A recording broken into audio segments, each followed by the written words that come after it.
Le design est partout, même dans le salon. Historiquement, la pièce principale de la maison était la cuisine. On avait une cheminée, on préparait la nourriture et il faisait plus chaud. Ensuite, au 17e et 18e siècle, chez les bourgeois, on avait une pièce spéciale réservée pour recevoir les gens. C'était le salon. Et on en profitait pour montrer plein d'objets de luxe pour épater la cour. Immédiatement après la Deuxième Guerre mondiale, c'est la montée de la consommation de masse et l'apparition de nouvelles esthétiques proposées par les designers et architectes modernistes. Les modes de vie changent au détriment de la cuisine. De plus en plus, on vit dans le living room. Et le mot le dit bien, living room, pièce à habiter, pièce où on vit. Aujourd'hui, on retrouve plusieurs configurations pour les salons, face à face, en L ou en U. Mais c'est le choix du mobilier et la décoration qui en disent long sur le style de vie des familles qui l'habitent. Le salon, pour moi, est une pièce extrêmement difficile à définir. C'est la seule pièce qui n'est pas attribuée à une fonction vitale. Quand on entre dans un salon avec des divans en cuir blanc ou un salon en velours rouge, comme chez ma tante Gertrude, ça nous renseigne sur la personnalité de notre hôte et aussi de son intention relationnelle. Qu'est-ce qu'il a envie, en fait, de nous offrir comme expérience humaine? Pour configurer l'espace d'un salon, il faut d'abord et avant tout déterminer quel type de salon.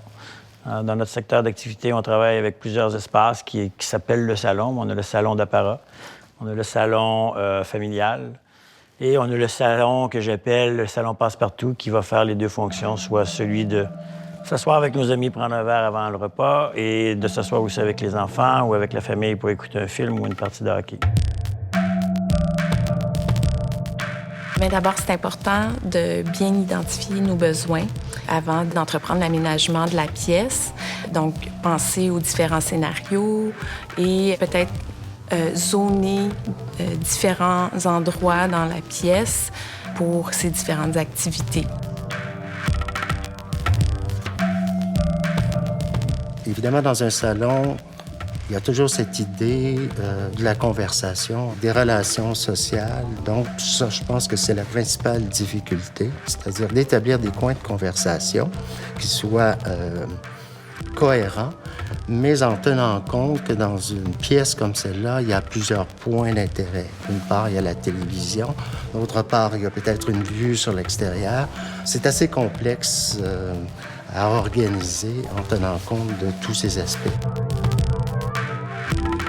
En design comme en musique, il existe des classiques. Et je suis venu en contact avec un classique du design quand j'étais étudiant en design industriel de l'Université de Montréal. Mon professeur d'illustration, Michel Swift, nous a donné un défi: dessiner une chaise classique. J'ai choisi la Vasily Chair, dessinée par Marcel Breuer en 1925. En dessinant quelque chose, on remarque plein de petits détails et on remarque surtout le génie derrière le design.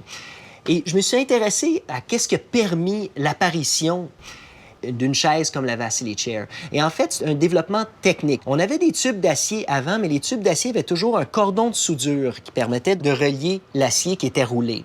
Mais une nouvelle technologie a permis d'avoir des tubes d'acier continus sans cordon de soudage. Et ça faisait en sorte que quand on les plie, ça s'écrase pas. Et Marcel Breuer, en voyant son guidon de vélo plié, a été inspiré de faire l'armature de la chaise Vassili. Donc, au niveau du design comme tel, la Vassili, c'est très simple. C'est vraiment deux composantes ou deux éléments. La structure comme telle, qui est faite de tubulures d'acier, et ensuite, c'est tous les éléments de suspension. Donc, c'est du tissu ou du cuir tendu entre les éléments d'acier. La personne est suspendue ou assise un peu comme dans un hamac. Et c'est plusieurs années plus tard, après l'avoir dessiné, que j'ai vu en vrai une Vassili et que j'ai pu m'asseoir dedans. Finalement, j'ai réalisé que contrairement à beaucoup de chaises modernistes, la Vassili, elle est très confortable en plus d'être très belle. Le canapé a vraiment une place importante dans le salon. C'est, je dirais, ce qui va déterminer le niveau de confort de notre salon. On le veut invitant, on le veut confortable. Les critères prédominants quand on pense à concevoir un canapé, bien, le premier critère, bien sûr, c'est l'ergonomie. Donc, quelle est cette hauteur idéale de l'assise qui va procurer à la fois un confort pour le plus grand nombre, pour le plus petit ou plus grand?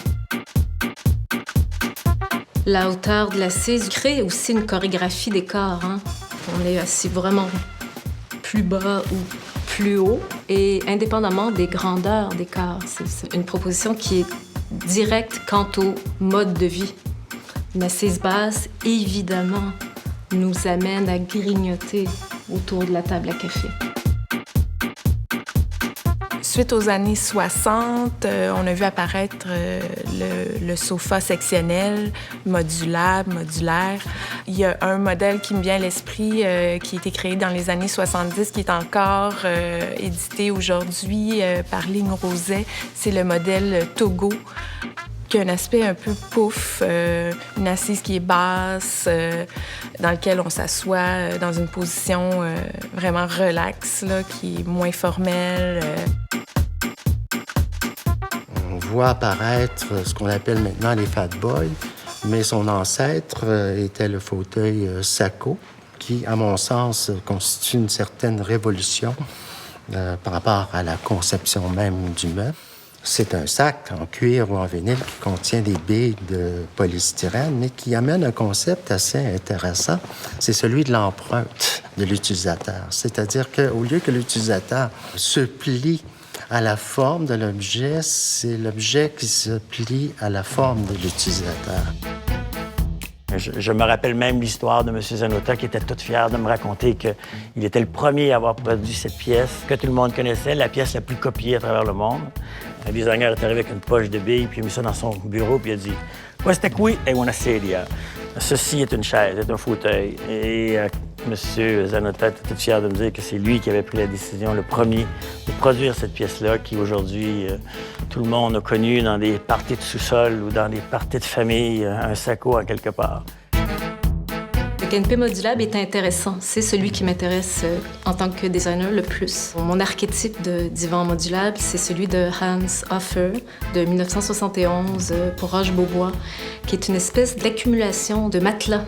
C'est vraiment l'archétype du matelas capitonné avec une bordure de coton. C'est vraiment un objet qui réinvente l'espace du salon et qui permet à l'usager de totalement configurer à son aise et selon sa créativité, en fait. Le lounge chair des Eames, le fauteuil en cuir très classique américain, nous offre un confort psychologique dès la première vue. Les matériaux sont chaleureux, c'est du cuir marron, du bois foncé qui est teint foncé et qui est tout en courbe. Donc, d'entrée de jeu, on a envie d'aller y imprégner notre corps. C'est une coque.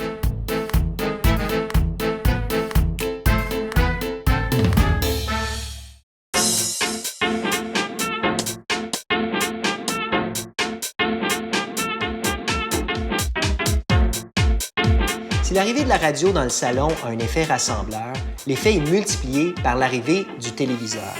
Parmi les exemples intéressants du passé, il y a le Kuba Comet, un design allemand, qui est un des premiers systèmes de divertissement. Donc, c'est un monument de 130 kg qui ressemble un peu à un voilier et il intègre un téléviseur noir et blanc de 23 pouces, une table tournante et une radio. Ensuite, il y a le design de la Philco Tandem. Et l'intérêt de ce design, c'est de séparer toute la partie électronique du téléviseur de l'écran cathodique comme tel. Et il y avait une espèce de cordon ombilical de 8 mètres qui reliait les deux. Les gens installaient l'électronique proche d'eux. Avec le téléviseur plus loin, on pouvait changer les postes à distance. Finalement, il y a le téléviseur Algol que je trouve assez intéressant parce que c'est le début de l'électronique personnelle. Donc, on a un téléviseur qui est miniaturisé, tout petit, avec l'écran incliné vers le haut. Ça lui donne un air assez sympathique. Il y a une poignée intégrée qui ressort quand on veut la transporter. Et la tendance actuelle avec la miniaturisation et les écrans plats, c'est une dématérialisation de la technologie. Et de plus en plus, on ne veut pas nécessairement voir nos écrans. La télévision, d'abord, était une pièce fascinante, mais est arrivée dans le salon un peu comme un intrus. C'est vrai que la télé, trop souvent, on y accorde beaucoup de place. Dans le fond, c'est que ça devient un peu le point focal de la pièce. Une façon de jouer avec ça serait de placer quand même des fauteuils qui ne font pas face à la télé, qui font face plutôt au divan. Moi, je pense que de moins en moins, la télé va jouer un rôle central dans le salon parce qu'on voit avec la miniaturisation de tous les objets que ça devient une activité qui est beaucoup plus individuelle, alors que le salon a peut-être encore une mission collective à remplir. Les gens, ils regardent plus nécessairement la télé seulement à la télé. Ils regardent la télé sur Internet quand ils veulent. Donc, ça peut être soit la tablette, soit l'ordinateur portable qu'on apporte où on veut. La prolifération d'une solution de design ou d'une technologie dépend beaucoup de facteurs économiques. Combien ça coûte? Est-ce que ça coûte cher ou est-ce que c'est abordable? Prenez quelque chose qu'on prend complètement pour acquis, la lumière artificielle. On peut analyser un peu comment ça a évolué à travers l'histoire de l'humanité. Et en fait, il y a un économiste de Yale qui s'est penché sur la question pour arriver à mettre des chiffres là-dessus, juste pour voir à quel point ça a changé drastiquement. À Babylone, il y a 4300 ans, combien de lumière on obtenait pour une journée de travail? Eh bien, on obtenait seulement 10 minutes. Avec le temps, on a amélioré les choses. On a commencé à utiliser, entre autres, le gras de baleine. Avec le gras de baleine, on faisait des lampes qui nous donnaient, pour une journée de travail, 1 heure de lumière. Et après, les choses ont évolué et on a une percée avec l'invention du kérosène, une invention canadienne. Et avec le kérosène, pour une journée de travail, on obtient 5 heures de lumière artificielle de bonne qualité. Et après, c'est l'électrification, puis la lumière à incandescence avec Edison. Et là, tout à coup, ça change tout. Et au moment de l'étude, dans les années 90, pour une journée de travail, on obtient 20 000 heures de lumière.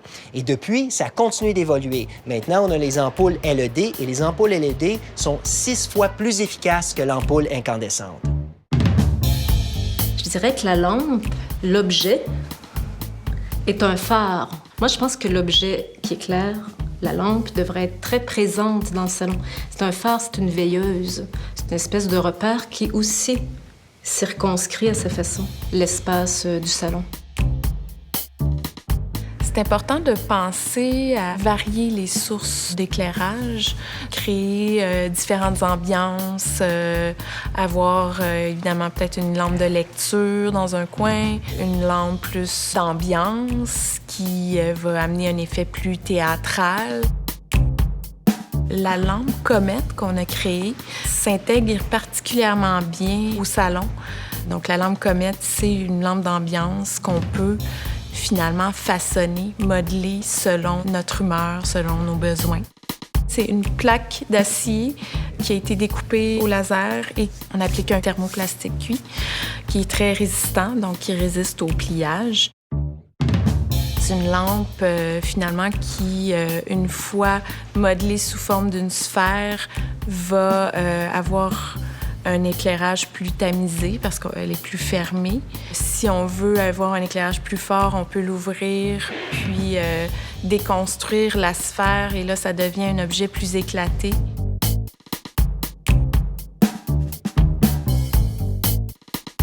L'avantage des lumières LED, on peut aussi les appeler DEL ou diodes électroluminescentes, c'est que pour un même flux lumineux, elles consomment beaucoup moins d'électricité. Mais il y a un autre avantage avec les DEL aussi, c'est qu'on peut les avoir de différentes couleurs. Et la compagnie Philips a introduit une lumière DEL qui s'appelle la Hue et qui incorpore 3 couleurs de DEL, rouge, vert et bleu. Et avec ces 3 couleurs, on peut faire l'ensemble du spectre visible. Et comment on contrôle ces lumières? Bien, avec un téléphone intelligent.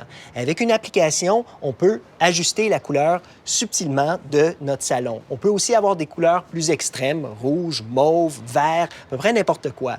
On peut aussi les programmer. À une certaine heure, la couleur va changer ou changer subtilement sur une longue période de temps. Et ce qui est intéressant aussi, c'est que c'est compatible avec les douilles standards. Donc, on a juste à remplacer la lumière et on a tout à coup une ambiance absolument nouvelle pour notre salon.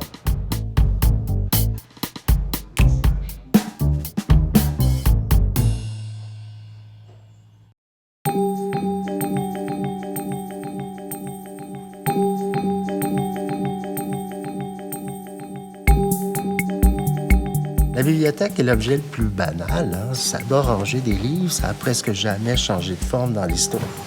Mais en même temps, nous sommes en train de mettre de l'avant la disparition du livre, d'une part. Et quand on regarde certaines avenues qui sont développées par les designers, c'est qu'on tente de détourner cet objet de sa fonction première pour l'emmener dans une dimension beaucoup plus ludique. Qu'elle soit intégrée, faite sur mesure ou modulable, la bibliothèque occupe une place de choix dans plusieurs salons.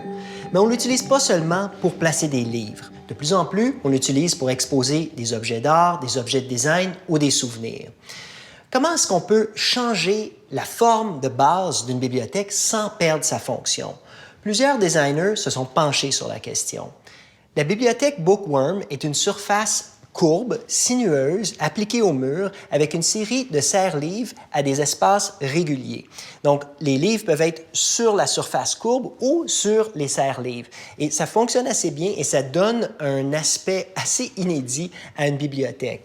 Ensuite, il y a la bibliothèque Brickbox. C'est un concept modulaire. J'aime beaucoup les concepts modulaires parce que ça permet d'adapter les fonctions selon nos besoins. Donc, Brickbox, c'est une série d'éléments identiques, un peu comme des briques, et on les empile comme des briques. Mais chaque élément peut aussi servir de boîte de rangement. Similaire à Brickbox, il y a la Pyramid Bookcase. C'est aussi des modules, mais cette fois-ci, ils sont faits en aluminium. Et on les place à 45 degrés. Et ça donne quelque chose d'assez impressionnant une fois installé au mur. Il y a un modèle en particulier que j'aime beaucoup d'un designer québécois.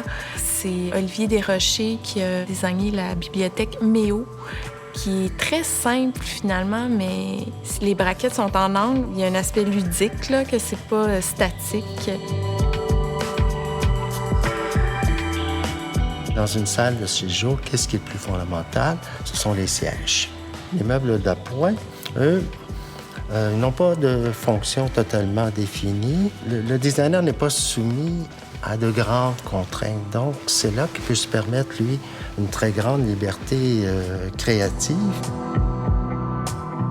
Ce que j'aime dans les tables à café ou les petites tables d'appoint, comme c'est des éléments plus petits, c'est peut-être moins impliquant pour la personne qui décide de faire un choix audacieux, par exemple, pour la table à café. Se dit, ben OK, si, mettons, j'ai envie de changer un jour, ben c'est un petit élément qui est plus facile à changer. La table à café sert de vecteur relationnel. On décide, comme usager, de s'asseoir d'un bord ou de l'autre, de s'asseoir un à côté de l'autre. On y dépose, bien sûr, des choses, des objets. Ben, toutes ces petites fantaisies permettent aussi d'apporter du sens à un lieu. Et je pense que les gens ont besoin de plus en plus de cette notion du sens, c'est-à-dire s'identifier à des objets qui nous accompagnent dans notre quotidien. Avoir un rapport, si vous voulez, plus proche, ce qu'on pourrait appeler un rapport intime avec l'objet.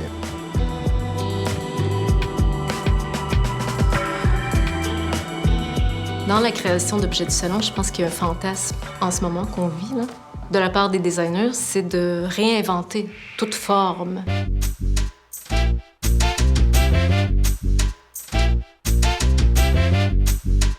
Je pense que le salon du futur va être un espace équitable. Équitable dans le sens de juste.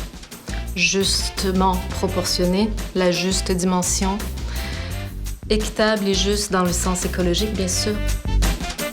Je pense qu'il y a un équilibre entre, par exemple, les nouvelles technologies qui tendent à disparaître. Les appareils disparaissent dans notre espace. Donc oui, c'est minimaliste.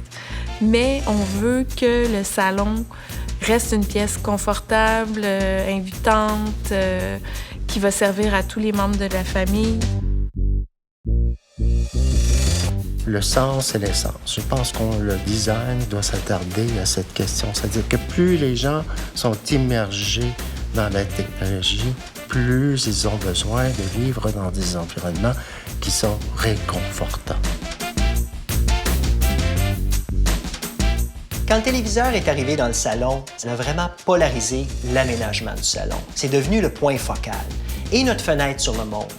Mais les écrans, devenus de plus en plus plats, se retrouvent sur le mur et on peut presque les oublier et les cacher. En plus, il y a une multiplication des écrans. On a des tablettes, des téléphones, des ordinateurs, plein de façons de visionner des films ou la télévision. Et on assiste à une dématérialisation de l'information. On n'a pas besoin d'un DVD pour visionner un film ou d'un CD pour écouter de la musique. Et même les livres avec les liseuses et les livres électroniques vont avoir tendance à disparaître.